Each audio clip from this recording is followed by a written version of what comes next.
എല്ലാവർക്കും നമസ്കാരം. ദേവീസ് ബ്ലോഗിലേക്ക് സ്വാഗതം. ഇന്ന് ഞാൻ ഉണ്ടാക്കുന്നത് ഒരു പൊതിച്ചോറാണ്. നമ്മൾ എല്ലാവരും ചെയ്യാറുള്ളതാണ്. അപ്പം ഞാനിന്ന് ഒരു പൊതിച്ചോറ് ഉണ്ടാക്കാമെന്ന് വിചാരിച്ചാണ്. അതിന് വേണ്ടിയിട്ട് മീൻ വറുക്കാൻ പോവാണ്. ആ മീൻ വറുക്കണത് ഒരു സ്പെഷ്യൽ കൂട്ടാണ്.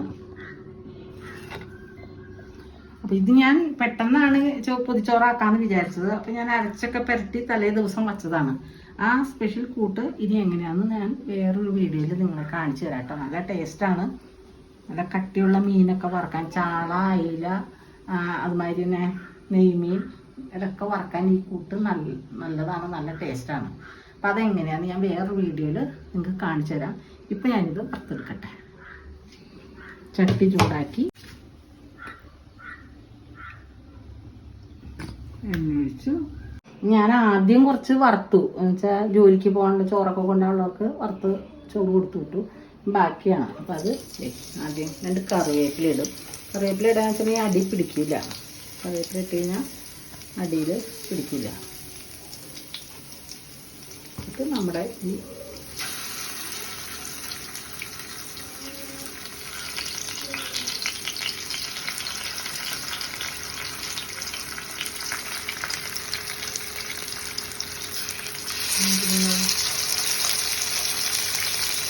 അയില, ചെറിയ അയിലയാണ്.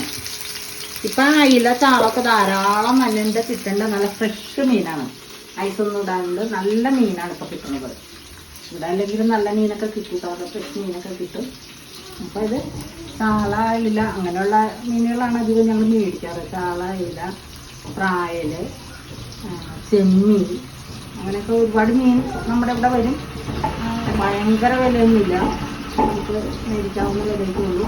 പിന്നെ നെയ്മീൻ അങ്ങനെയുള്ള മീനുകൾക്കൊക്കെ വിലയുണ്ട് കേട്ടോ. അത് നല്ല ഫ്രഷ് ആയിട്ടുള്ള കിട്ടും. എനിക്കൊന്നും മേടിക്കില്ല, വല്ല കാലത്ത് വല്ലപ്പോഴും നമ്മൾ മേടിക്കുള്ളൂ.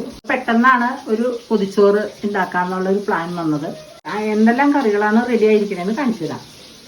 ഇത് അയില മുളകിട്ടത്, മോര് കറി, ബീറ്റ്റൂട്ട് തോരൻ, മീൻ വറുക്കണു. അപ്പം നമ്മൾ പൊതിച്ചോറ് കെട്ടാനുള്ള എല്ലാം റെഡി ആയിട്ടുണ്ട്. പൊതിച്ചോറ് കെട്ടുകയാണ് കേട്ടോ.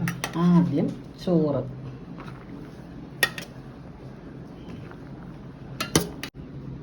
ഇത് ചമ്മന്തിയാണ് കേട്ടോ. ചെമ്മീൻ ചമ്മന്തി, ബീറ്റ്റൂട്ട് തോരൻ,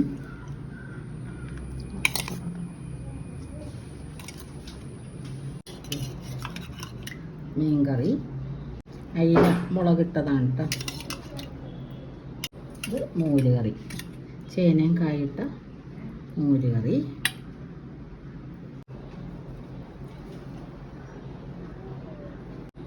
പൊതിച്ചോറെന്ന് പറയുമ്പോൾ മുട്ട പൊരിച്ചത്, നാരങ്ങ. നമ്മൾ നാരങ്ങ വെറുതെ മുളക് പൊടിയൊന്നും ഇടാണ്ട് ചെറുനാരങ്ങ കറി ഉണ്ടാക്കിയേക്കണം. മുളക് പൊടി ആക്കണതിന് പകരം കാന്താരി മുളക്, പിന്നെ മറ്റേ നാരങ്ങക്കറിക്ക് വേണ്ട എല്ലാ ഐറ്റവും ചേർത്ത്. മുളക് പൊടി ചേർക്കില്ല, അപ്പോൾ വെളുത്തിരിക്കും. അത്രയാണ് നമ്മുടെ പൊതിച്ചോറിൻ്റെ വിഭവങ്ങൾ. ഇനി നമ്മൾക്ക് പൊതി കെട്ടാം.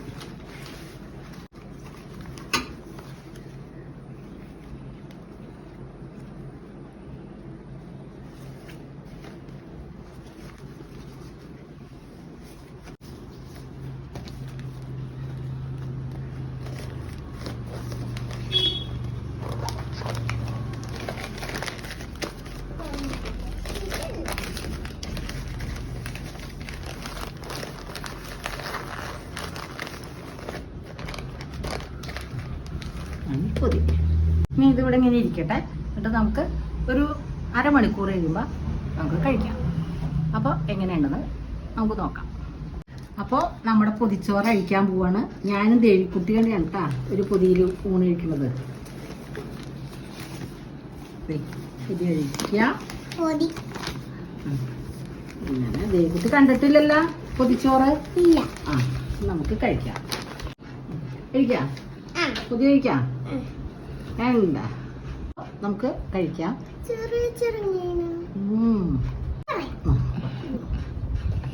ദേവുട്ടിക്ക് കൊടുക്കട്ടെ കേട്ടാ.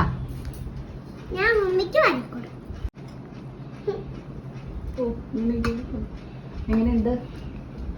അങ്ങോട്ട് നോക്കി പറ, സൂപ്പറാണോ?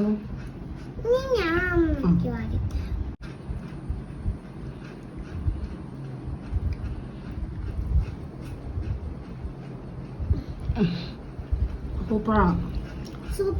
എല്ലാവരും കമന്റ് ചെയ്യണേ, ഷെയർ ചെയ്യണം, കമന്റ് ചെയ്യണം, സബ്സ്ക്രൈബ് ചെയ്യണം.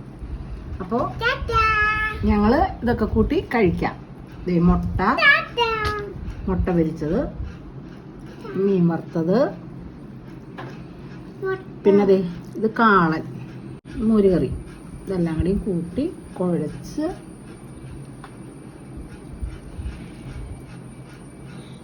നല്ല സ്വാദുണ്ട്. നമ്മൾ പണ്ട് സ്കൂളിലൊക്കെ പോകുമ്പോൾ ഇത്ര സാധനങ്ങളൊന്നും ഉണ്ടാവില്ല. ചിലപ്പോൾ ഉള്ളിമുളകും ചതച്ച് വറുത്തതും എന്തെങ്കിലും ഒരു കറി അല്ലെങ്കിൽ മെഴുക്കുവരട്ടിയോ ഒക്കെ ഉള്ളൂ. ഏതെങ്കിലും ഇങ്ങനെ പൊതിഞ്ഞ് കൊണ്ടുപോകുമ്പോൾ നല്ല ടേസ്റ്റ്. ആ ഒരു ഇത് നമുക്കിപ്പോൾ തോന്നും ഇങ്ങനെ കഴിക്കാം. അങ്ങനെ ഒന്ന് കഴിച്ചു എന്നുള്ളൂ. അപ്പോൾ എല്ലാവരും ഇതുമാതിരി നമ്മൾ വീട്ടിൽ ഉണ്ടാക്കുന്ന സാധനങ്ങൾ വെച്ച് പൊതി കെട്ടി വയ്ക്കുക. കുറച്ച് നേരം കഴിയുമ്പോൾ എടുത്ത് കഴിക്കുമ്പോൾ ഈ വാടിയ മണവും ഈ ഇല വാടി കഴിയുമ്പോൾ ഒരു നല്ല മണമുണ്ട്. അപ്പോൾ പൊതി കഴിക്കുമ്പോൾ നല്ലതാണ്. അപ്പം എല്ലാവരും ഇതുമാതിരി വീട്ടിലുണ്ടാക്കണ കറി വെച്ച് പൊതിച്ചോറുണ്ടാക്കി കഴിച്ച് നോക്കുക. അപ്പോൾ ഈ വീഡിയോ ഇഷ്ടമാണെങ്കിൽ ലൈക്ക് ചെയ്യുക, ഷെയർ ചെയ്യുക, കമൻറ്റ് ചെയ്യുക, സബ്സ്ക്രൈബ് ചെയ്യുക.